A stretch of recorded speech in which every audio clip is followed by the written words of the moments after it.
just have a bunch of questions on like all the different topics that I cover on my TikTok channel. Yeah. So hopefully you can answer some of them. I hope so, yeah. We're at a labor convention thing here, so I'll start with tariffs. Sure, yeah, very appropriate. Trump put big, huge tariffs on Canada and Mexico, and now has threatened to invade Mexico. I don't know if you caught that piece of news. I didn't catch that, no. Yeah, it came out like last night. I just did a video on it. Oh, man. Yeah. Messed up. But I was just wanted to say, like, Alberta's, what, like 80-some% of their exports go to the States. Like, this is going to have a big impact on Alberta and Ontario, but really all of us. Oh, yeah. What can Canadians do about this, and what can our government do about this to help protect Canadian jobs and Canadian workers? Well, that's got to be our priority, protecting Canadian jobs and Canadian industry. So first off, I would say he's just threatened them, but the threat alone has impacts. Just by threatening, our dollar dropped. Yep. The day that he made that threat, our dollar went down, which made it harder for us to buy like fruits and vegetables that are imported. So we know it has an impact. My concern in our response is that Justin Trudeau and the Liberals have kind of taken this approach that we've done this before, don't worry, nothing they see here, it'll be okay. And I think it's the wrong approach. I think it's to say, this is serious. Yep. This is hundreds and thousands of jobs at risk, and all provinces will be impacted by this, and the cumulative impact could be massive. And it also could mean the prices go up for stuff. Because if they do tariffs, then we might have to do retaliatory tariffs. Yep. Mexico announced them. I don't think we have yet. We haven't announced it. So what I would say is what we need to do is we need a jobs war room to take it to that level of seriousness. When in campaigns, when we are fighting an election, we have a war room that helps make really important decisions. We need to be at that level. We need to prepare our case because there are provisions in the existing trade agreements that would allow us to challenge an unfair tariff that would be illegal or I'm sure that will all happen. Yeah, so we should have those cases prepared and not wait and be on our back foot. We should have those cases ready to go.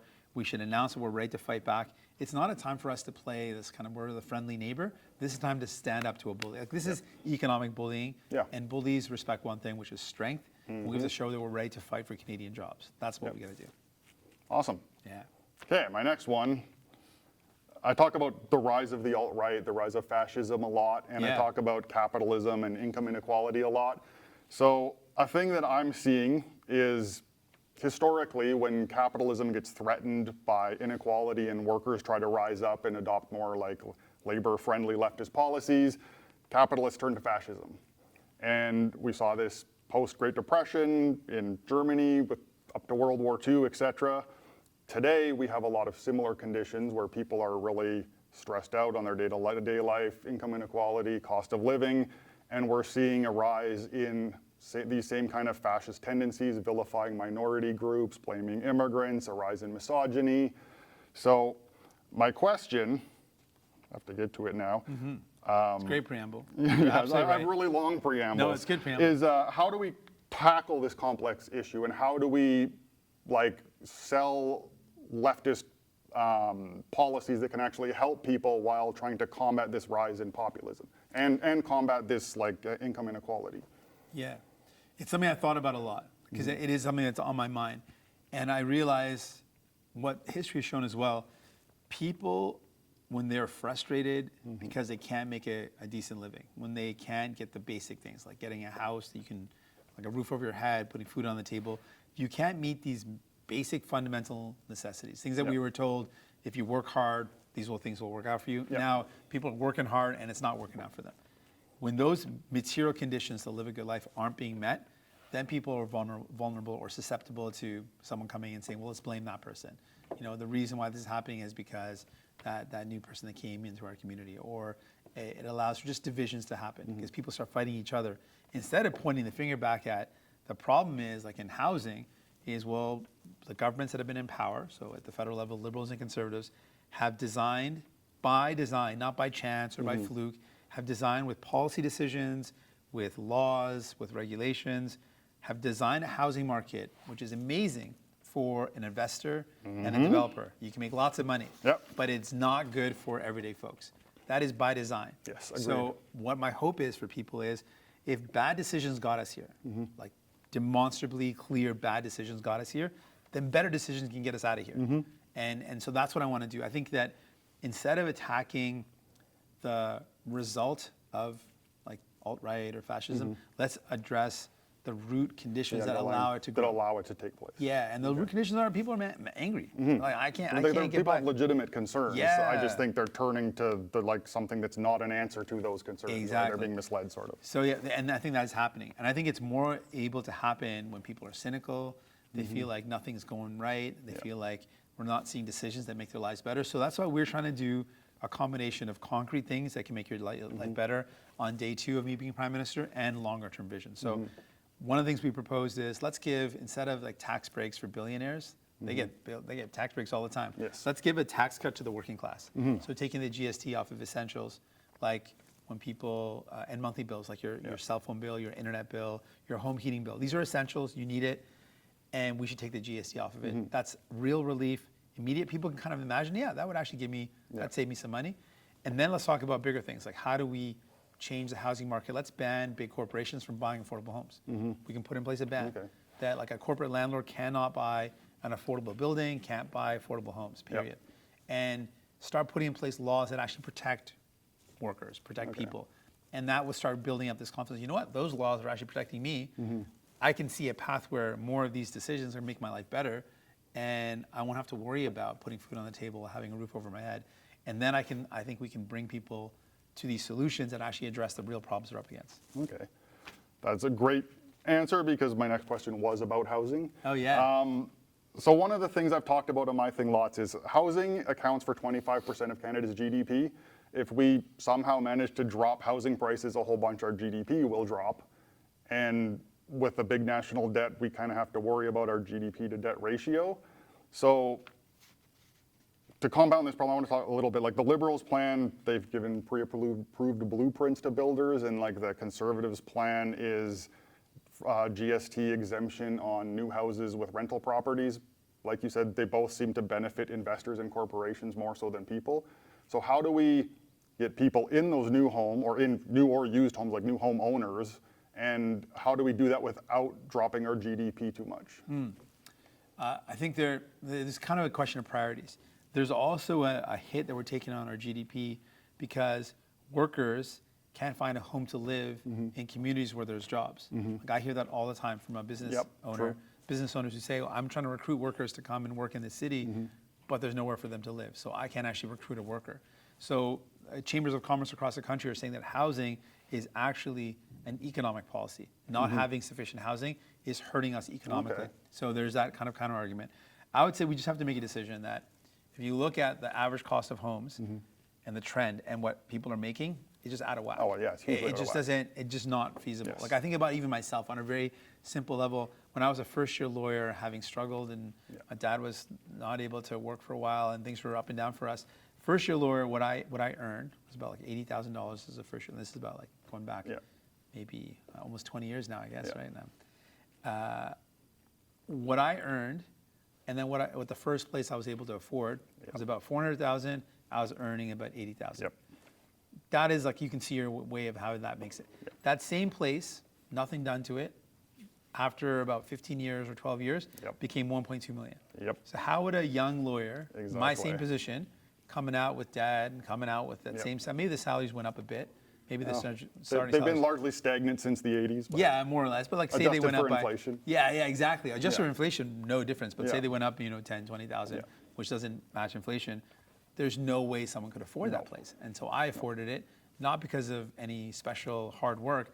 I just had a decent job and the price wasn't that bad.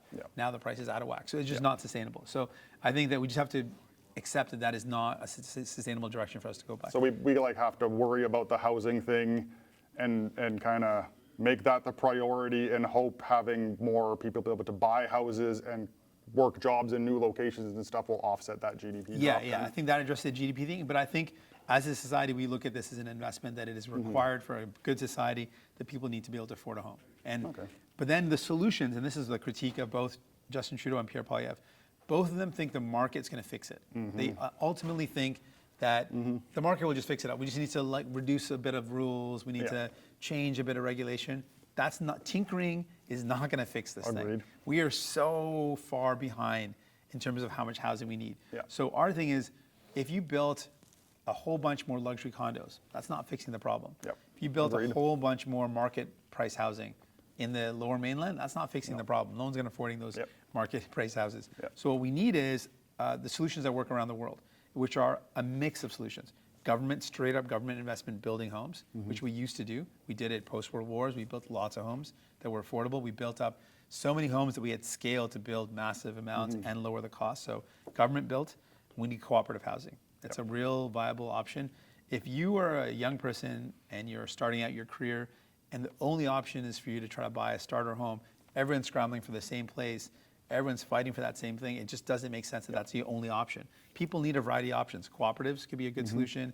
We need non-market housing that's purposely designed to not be based on the market. Yep. We need not-for-profit housing. So the goal of this apartment building is to make sure you can have a place you can afford. It's not about making as much money as possible. Then we need private development for sure. That's an option. Some people will go there. But we can't just rely on one. Yep. The solutions that have worked around the world are when you've got a variety of housing. Love it. Not-for-profit, non-market, cooperative, government-built housing, all of it. We need all of it. Love we it. need to do it massively. Awesome. Yeah. Okay. Another big one I talk about on my channel, women's rights.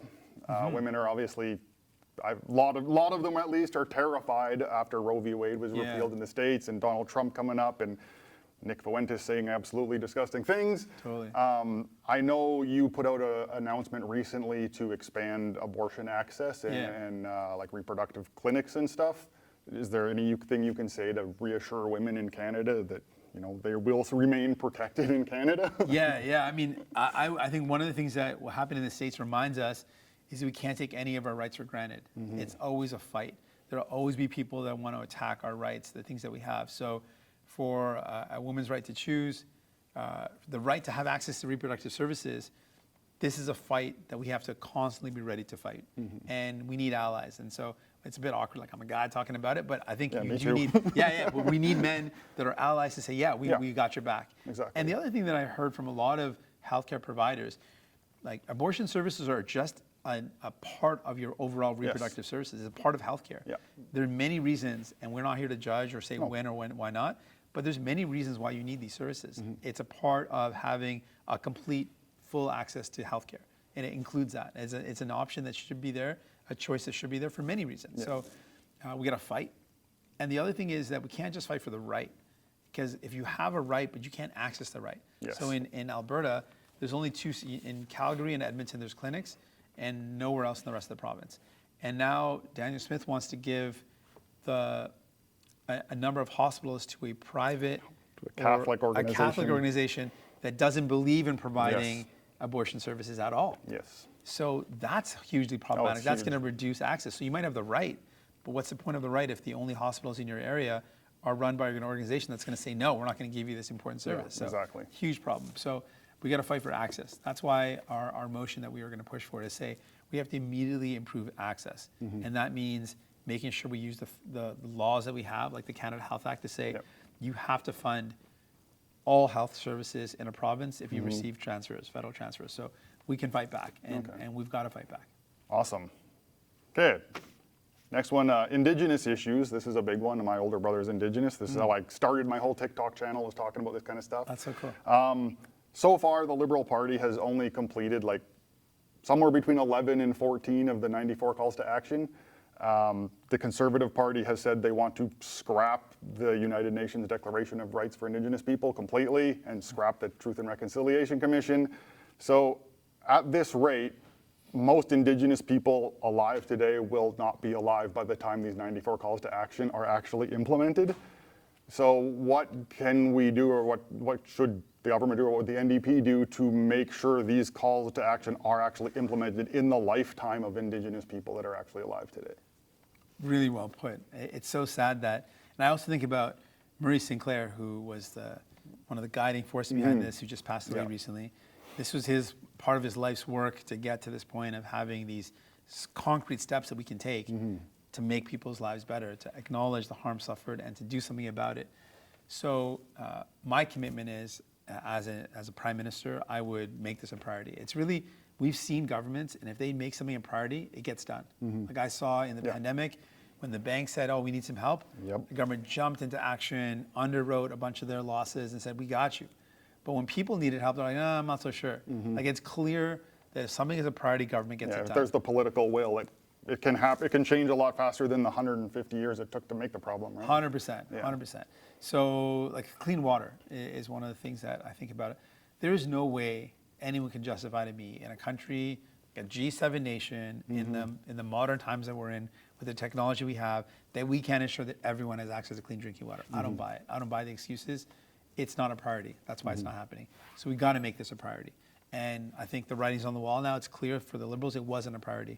They paid lip service. They seemed better than Harper, so folks thought, okay. They've done more than anyone else in federal power, but it's not nearly enough. Yeah. And I think initially comparing it to Harper, folks were like, all right, this is a bit better. He did nothing on water advisory. Exactly. He did nothing. Zero. He did zero. So then they're like, oh, this is a bit better. But people deserve a lot more than that. And so my commitment is, for me, I've shown since I became leader, this is something really important to me. And before that, I'm going to fight like hell to make sure it happens, that we need all the calls to action implemented. Even beyond that, we've got the recommendations that came out of the murdered and missing Indigenous women and girls. Those are real concrete steps we can take. We need to make this a priority. And for me, it is a priority. Awesome. One other thing on that. The BC NDP has done a bunch of land back deals, the big famous one returning Haida Gwaii to Indigenous people. Would federal NDP do land back deals like that? Yeah, I think they're incredibly powerful. I think we have seen that let's take the principal approach, it makes sense. It's the right thing to do, it's a just thing to do. Even to take the economic approach, if you want to build a good, just economy, even an economy that just works, even if you don't care about morality and justice, having projects that you attempt to build where you're fighting the people whose land it's on, it's just a bad way to do business. It's not good for business. You want to have predictability. You want to know that things are going to move forward. When you work in partnership, in collaboration, say, hey, is this good for you? Are you down with this? Do you want this? Are you an equal partner? And then there's benefit to the communities. Then we can see projects move forward that are actually good for the people and the land. We can actually have a better, I would make the economic argument that it's actually a better way to do business, and the moral argument that it's the right thing to do. I think on both fronts it's right. Wholeheartedly, I'll tell you something after off camera. Okay. Next question, water rights. I don't know if you are aware of this. In the 2023 Conservative Policy Declaration, they classify water as an energy resource, and they say outright they want to privatize all energy resources for corporations. I'm not surprised, but I didn't actually. You did not know that? So yeah, I'm just wondering if you can. What's your reaction to that? That's horrible. It's just so horrible. Like, imagine something as vital as water being held in the hands of private interests. It is very dystopian. It's so bad. Like, these are literally movies that are made on this idea, and people are fighting back to have access to their own water. And the conservatives are openly saying that that's what they want to do. I've actually haven't seen that, but the general idea of, I don't care if a shoe company is private, but I do care if our essential services are. Like the things that we need every day should be owned by the people. Like the people should have a say over our roads. We should have a say over our energy. We should have a say over water. The way we take care of our elders, the way we take care of sick people. These are things that are essentials, and it shouldn't be about how much profit you can make. It's about how much benefit you can give to the people. And so there are certain things that I think should be owned by the people, and that includes our essentials, like water, of course, should be owned by the people, not owned by a wealthy corporation or a CEO or a billionaire who gets to say who can drink water, who can't. Yeah, no, it's a terrifying idea. That's a horrible idea. For anyone watching, I actually have an 8-part video series on my TikTok about all of the kind of really terrible stuff in that policy declaration, so check it out. Okay, that's a good plug. Yes. I might even check that out. Go check it out. I didn't know about that one. I have like screenshots of every relevant part in there where they talk about it, and there's some scary stuff in there. Holy. So my next question, I'm going to say sorry in advance. Sure. This is unfair to ask. Okay. If you were a white Christian guy, I wouldn't be asking it probably, and maybe we all should because Christian nationalism is kind of scary. Okay. But I want to ask it because I know racism is alive in Canada, and I hear commenters saying they don't know if they could vote for you because you're sick. So I went and learned some stuff about it. I've done TikTok videos on it, and I think there's like lots of actual beautiful things to your religion. Thanks. Being founded in like fighting oppression and standing up for others, and like having many paths to the same truth. Like that you carry the kirpan to remind you to fight oppression. That your turban is one of the reasons so you can stand out in a crowd for people to go to for help and stuff. Like, that's amazing. I think so these good. are awesome. That's so good. So I just wanted to know, how does your religion shape your politics? Yeah. because I think it would help Canadians to understand like the beautiful, wonderful aspects, because I think these are really good aspects for a leader to have. Oh, that's so cool. I appreciate that you've done some really good research, because when you were saying, like, yeah, I agree, that's true, that's a great point. Yeah, so you did a good job. I would say this is something that my mom taught me, but it also turns out to be, it is literally the first kind of two characters, or the first thing written in what we look to as our teacher, the writings. And it is that we are all one. So my mom taught me that as a kid, that we're all one. Yep, it's one of my core beliefs too. Oh yeah, and it sounds probably, as a kid, it was probably hard for me to get. Like I remember being a little bit like, well, what does that actually mean? Like we're all one, but we're different. We speak different languages. We look different. And so we have this practice where you do selfless volunteerism. So if you go to a sick place of meditation, where you put your shoes, you take your shoes off and you go into the meditation kind of hall. Where you put your shoes, you'll come back and you'll find your shoes have been cleaned, and you know who did it. And that's kind of the point. It's like that someone's out there going to brush off your shoes for you. Or when you're sitting down to, like, you're supposed to eat as a part of completing the kind of experience, is like we all eat together on the floor. And the idea that everyone is equal. You could be, in the, I guess, historic days, you could be a king, or you could be a prime minister, and or you could be a queen or an empress, but everyone would sit together on the same floor, eat the same food. That's part of what the turban represents too. Yeah, right? yeah, it's very much like this idea of rejecting the inequality in society, that we're all equal, whether we are born in the home of a farmer or born in the home of a royal noble. All of us are noble because of our humanity. So this idea was, when I would do this selfless service called seva, my mom would say, imagine that you're not just serving some random person, you're serving me, or you're serving your sister or your dad or your brother. You're actually serving yourself, another version of you. And so it was a hard thing to wrap my head around, but it is my fundamental core belief that we are all one. We know that we are connected, and when the people around us are hurting, we're also hurting. We help the people around us, we're all also better off. So that's one of my core beliefs, and it's a core Sikh belief, but it's something really, I think of it as something my mom taught me. And it is also a part of our spiritual tradition, but it is a foundational belief, and I think that summarizes a lot of why Sikhs do the things they do, like why we fight against oppression, fight and don't have any restrictions on who can come to a gurdwara, a place of meditation. Anyone can come in. It's welcome to all. We don't have this notion that we have the only path, that people can have different paths to achieving their goals, and that's beautiful. And we have no qualms about that, which is, I think, a cool idea. I remember as a kid, it helped me when I was learning about it, because I kind of studied it on my own a bit. And I had friends that were Muslim, I had friends that were Christian, I had friends from I had Hindu friends. And it was cool that I'm like, oh, cool. I have no, like, there's no spiritual concern about people having different paths. In fact, it's all a part of the beauty of the world. No, I absolutely love that idea. I thought it was cool too, I got to interrupt for 1 second. Jagmeet's just going to do a quick vote. Here's Okay. So let me content here. It's all good. Hey folks, this is how we vote nowadays. So there's an app here. I'll show you too. This is like not top secret. So this is the app, and then you gotta get going there. Oh yeah, so it shows you the TikTok. I mean the time. time. Yeah, time ticking down. So then I click on this. I know what a motion for closure is, but I can click on more details if I want to know what is the text of the motion. We're voting for the motion. Yeah, and so then we click on the way we're voting, and then I should probably show this to the camera. It's kind of interesting, but then you have to do a selfie. Take a picture. So Prove it's you. Prove it's me. So it's not someone else that grabbed my phone and did it. So this is the security, and then this can be verified by people on my team, and other offices, like other parties, can check the pictures. So then I'm gonna take a weird selfie. It's really close to my face, and I was talking, so I might not approve it. Oh, I did. Okay, so then it says It's like facial recognition and everything. Yeah, facial recognition, totally. And then I submit it, and then there you go. So I voted with 3 minutes to spare. Perfect. There you go. Just in time. Carry on. Thanks. 2 more questions only. Feel free to use that if that's funny content, sure. or if it's not, you don't have to, whatever you feel. I'll probably do something on YouTube, and then I'll chop it up for TikTok or something. Cool. The other one, and I ran this by your team first. Yeah, but, okay. I know you guys are running or campaigning to win the election. Yes. Your goal is to win the whole thing. Yes. I have lots of people ask me, because Conservatives are polling way ahead of everyone, unfortunately. Would the NDP be willing to form a coalition government with other parties with cabinet seats to prevent a Conservative minority? I know that this is something that's on people's minds, so I respect the question. But I have this, like, I was a competitor, I did martial arts, I did jiu-jitsu, I did wrestling, and you can't go into a That's match. that's what I was wondering. That's why Right? I asked. Yeah, you can't go into a match thinking that you're going to lose. So Yeah. I'm going into this. I know the odds are against us. I know that it's a tough fight, but I really believe, like, people think that things are impossible until they're not, and they're like, oh, it can't be done until you get it Yeah. done. And Jack Layton really said this to me, and I take it to heart because I ran for the first time under him Yep. as leader, and he'd always say this line that people talk about: "Don't ever let them tell you it can't be done." He said it to me literally because Okay. we were running in this area that hadn't gone. Yeah, us that had way. never gone your way Yeah, before. so he's like, don't ever let them tell you it can't be done.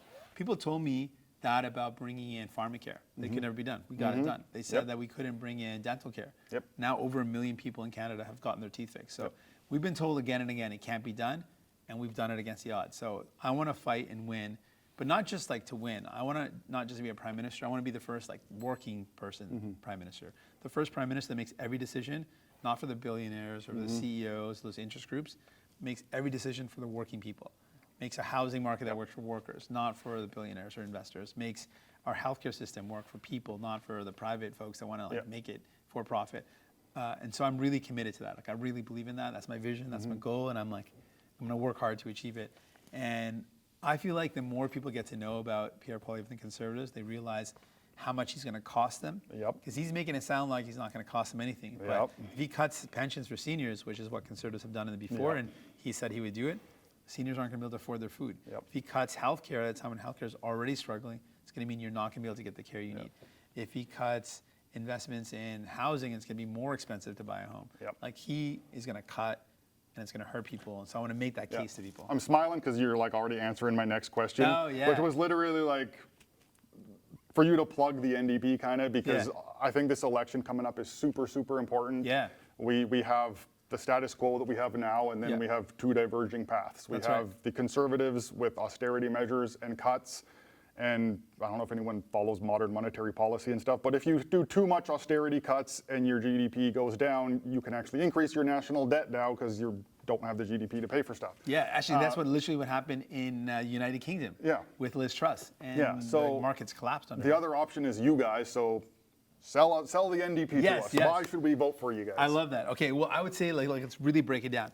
People tell me again and again. I hear this everywhere I go. People are fed up with and done with Justin Trudeau and the Liberals.